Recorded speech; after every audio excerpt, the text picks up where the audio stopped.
skit that will show to you is a story of a young lad that he feels that the problem of this world and with is his shoulder. And that means it's loads of problems he thinks that he has. Until she met the old law friend Andy.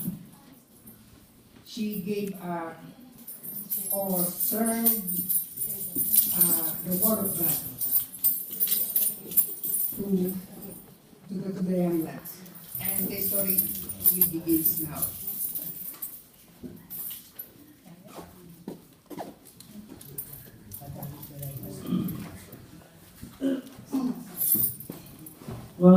Pa, dito na ako.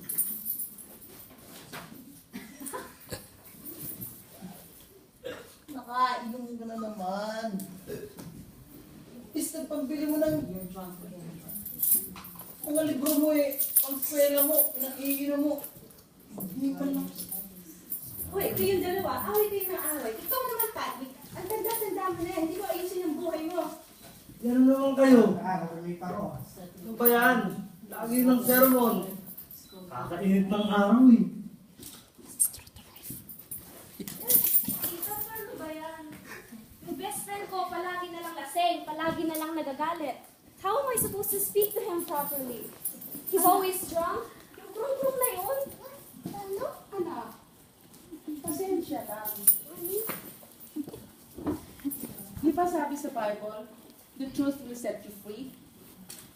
Malamang magbabago din siya sa tamang panahon. Mas maganda kung i-share mo sa kanya yung favorite verse mo sa Bible, i-share mo sa kanya. Malay mo, magbabago din sa wakas. Sana nga po.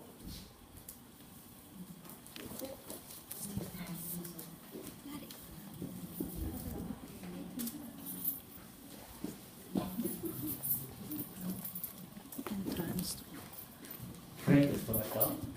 Ano yan? Ano ito, friend? Hindi ako gumagamit yan. Gusto mo ito?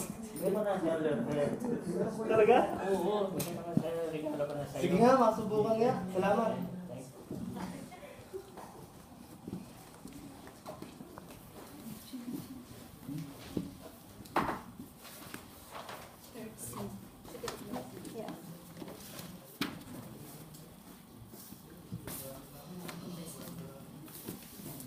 Best friend, anong ginagawa mo sa ospital? Ba't ka ganyan? May sakit, siyempre.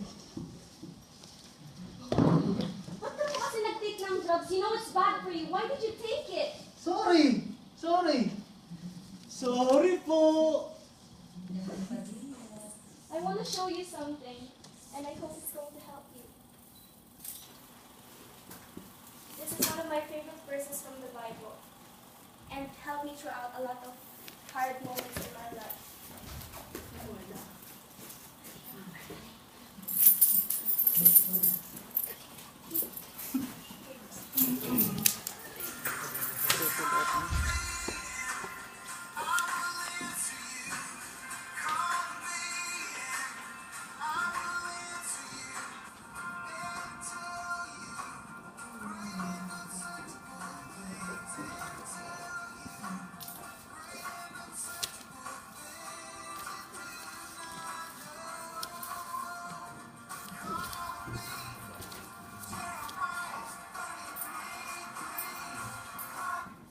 Jeremiah 33.